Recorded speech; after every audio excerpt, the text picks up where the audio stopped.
दोस्तों, हम सभी यंग एज में एकेडमिक सक्सेस को चेस करते हैं। क्लास में बेस्ट परफॉर्म करने के लिए एक दूसरे से कम्पीट करते हैं और कभी कभी तो लोग दिन रात एक करके पढ़ाई करते हैं, पर फिर भी अच्छे रिजल्ट्स अचीव नहीं कर पाते। और वहीं कुछ स्टूडेंट्स जो एग्जाम देने से पहले बोलते हैं कि मैं तो ढंग से पढ़ ही नहीं पाया। अक्सर ऐसे लोगों के बाकियों से ज्यादा मार्क्स आते हैं। हमें स्टडी हार्ड पे नहीं, स्टडी स्मार्ट पर फोकस करना चाहिए। जो ए ग्रेड स्टूडेंट होते हैं वो बाकियों से बहुत ज्यादा मेहनत नहीं करते, वो भी सेम नंबर ऑफ आवर्स के लिए पढ़ते हैं। कई बार तो बहुत ही कम स्टडी करते हैं, पर उनका सीक्रेट होता है कि वो उस टाइम में बहुत इफेक्टिवली पढ़ते हैं। वो कुछ ऐसी स्ट्रेटेजीज और टेक्निक्स यूज करते हैं जिससे कि वो कम से कम टाइम में ज्यादा से ज्यादा नॉलेज ले पाते हैं। और कैल न्यूपोर्ट इसके पीछे का रीजन, सीक्रेट्स और स्ट्रेटेजीज इन पॉइंट्स में कवर करते हैं। So number 1, quiz and recall.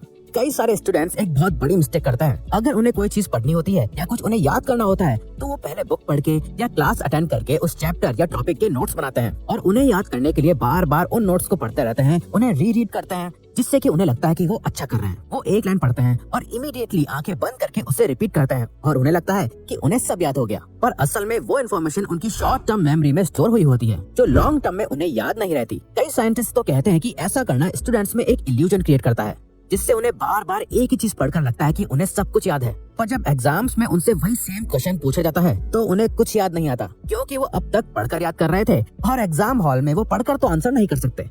Einstein का कहना था कि if you can't explain it simply you don't understand it well enough. इसीलिए ऑथर कहते हैं कि जब आप क्विज एंड रिकॉल मेथड का यूज करते हो, जहां आपने जो पढ़ा है उसे बार बार पढ़ के याद करने के बजाय अगर आप उसे खुद को समझाने लगते हो, उसे ठीक से समझते हो, जहां आप ही स्टूडेंट और आप ही टीचर होते हो, बजाय रट्टा मारने के अगर आप उसे लिख लिख के समझते हो, खुद को एक्सप्लेन करते हो और बार बार लिखते हो, तो अब जब भी आपसे वो सेम क्वेश्चन पूछा जाएगा तो आपकी राइटिंग और एक्सप्लेनिंग मेमोरी ट्रिगर हो जाएगी और आप एग्जाम में सही से लिख पाओगे, क्योंकि आपने लिखने की प्रैक्टिस की थी और आपने सिर्फ पढ़ा नहीं था बल्कि समझा था।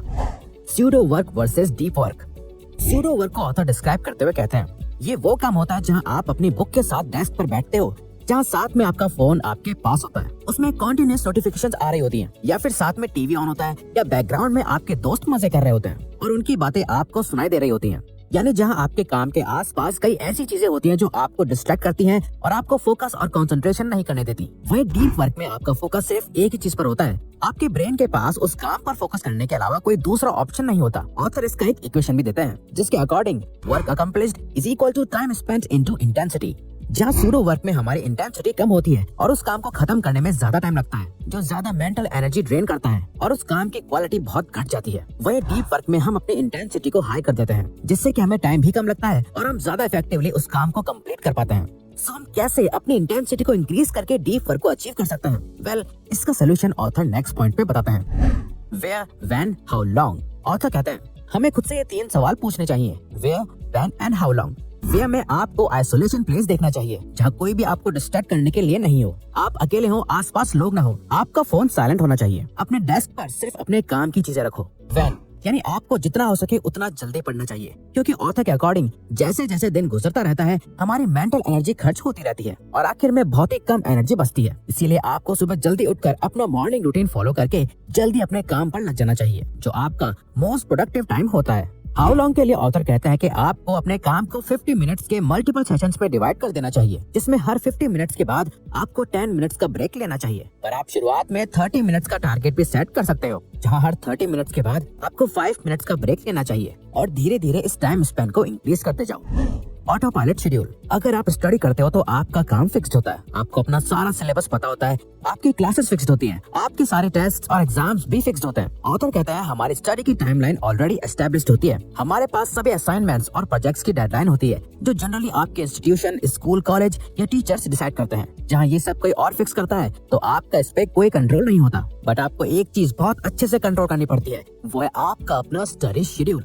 यानी आप अपने सारे एकेडमिक्स गोल को कैसे अचीव करने वाले हो, उसके लिए आपको हर दिन कितना पढ़ना है, आपको इन सभी की प्लानिंग करनी चाहिए, जिससे कि हम अपने शेड्यूल को ऑटो पायलट पर डाल सकें। फॉर एग्जांपल, मान लो आपको फ्राइडे को पता चला कि आपका नेक्स्ट फ्राइडे मैथ्स या फिर किसी भी एक सब्जेक्ट का टेस्ट है, जिसमें आपको एक पर्टिकुलर चैप्टर की प्रिपरेशन करनी है। अब जनरली स्टूडेंट्स स्टार्टिंग डेज में कुछ नहीं पढ़ते, फिर लास्ट के कुछ दिन बहुत ज्यादा पढ़ाई करते हैं, कुछ तो एक रात पहले ही पढ़ने बैठते हैं। जिससे आपका बाकी का शेड्यूल खराब हो जाता है। साथ ही इतने कम टाइम में पढ़कर आप अच्छे रिजल्ट्स भी नहीं ला पाते, जिसके लिए आपको ये करना चाहिए कि आप इस टेस्ट के लिए 7 डेज के लिए यानी नेक्स्ट फ्राइडे तक एक फिक्स टाइम ब्लॉक कर दो, जिस टाइम आप सिर्फ और सिर्फ उस टेस्ट के लिए प्रिपेयर करोगे, जहां आप हर दिन सिर्फ 1 घंटे के लिए पढ़ोगे, जो कि कंसिस्टेंट बेसिस पर करने से आपका ब्रेन उसे अच्छे से एब्जॉर्ब कर पाएगा और आपका पूरा दिन भी बर्बाद नहीं होगा।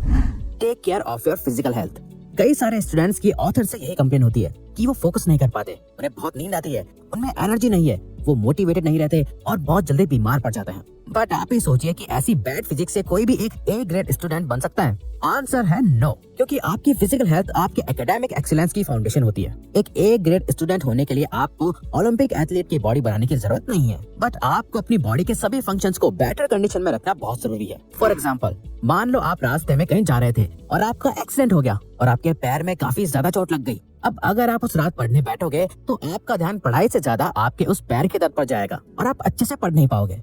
अगर आपकी बॉडी अच्छी कंडीशन में नहीं है तो आपकी बॉडी खुद आपके लिए डिस्ट्रैक्शन बन जाएगी, जहां आपके ब्रेन का फोकस आपकी बॉडी में चल रहे छोटे मोटे इश्यूज में ही इतना उलझा रहेगा कि पढ़ाई पर फोकस ही नहीं कर पाएगा।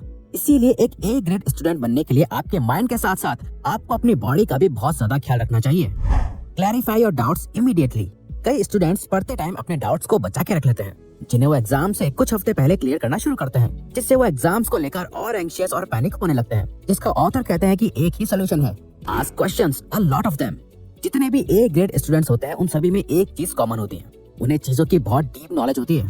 ऐसा नहीं होता कि वो कुछ इंपॉर्टेंट पढ़ते हैं और अगर उन्हें समझ नहीं आता तो वो उसे छोड़ देते हैं, बल्कि वो उस डाउट को इमीडिएटली क्लियर करते हैं, क्योंकि ए ग्रेड स्टूडेंट्स कभी हाफ नॉलेज में रिलाई नहीं करते। इसीलिए अपने मार्क्स को इंक्रीज करने के लिए आपको इस हैबिट को डेवलप करना बहुत जरूरी है, जिसके लिए आपको रेगुलर क्लासेस अटेंड करनी चाहिए। ऑथर क्लास ज्वाइन करने को बहुत इंपॉर्टेंस देते हैं। कई स्टूडेंट्स को लगता है कि वो टीचर के बिना भी पढ़ सकते हैं और सेल्फ स्टडी से अच्छा स्कोर कर सकते हैं, बल्कि ये बिल्कुल भी सच नहीं है। आपका टीचर चाहे कितना भी बोरिंग हो, उनकी क्लास ज्वाइन करने से, उनसे क्वेश्चंस पूछने से, अपने डाउट्स क्लियर करने से आप अपना प्रेशियस टाइम सेव करते हो और ज्यादा तेजी से कॉन्सेप्ट्स को समझ सकते हो, उन्हें याद कर पाते हो, जो कि सेल्फ स्टडी से करना बहुत ज्यादा मुश्किल होता है। तो अगर आपको ये वीडियो अच्छी लगी तो वीडियो को लाइक और सब्सक्राइब बटन पे क्लिक करके इस चैनल को ग्रो करने में सपोर्ट करो और बेल नोटिफिकेशन ऑन कर लीजिएगा ताकि आप आने वाली वीडियोस मिस न कर पाओ। Thank you for watching.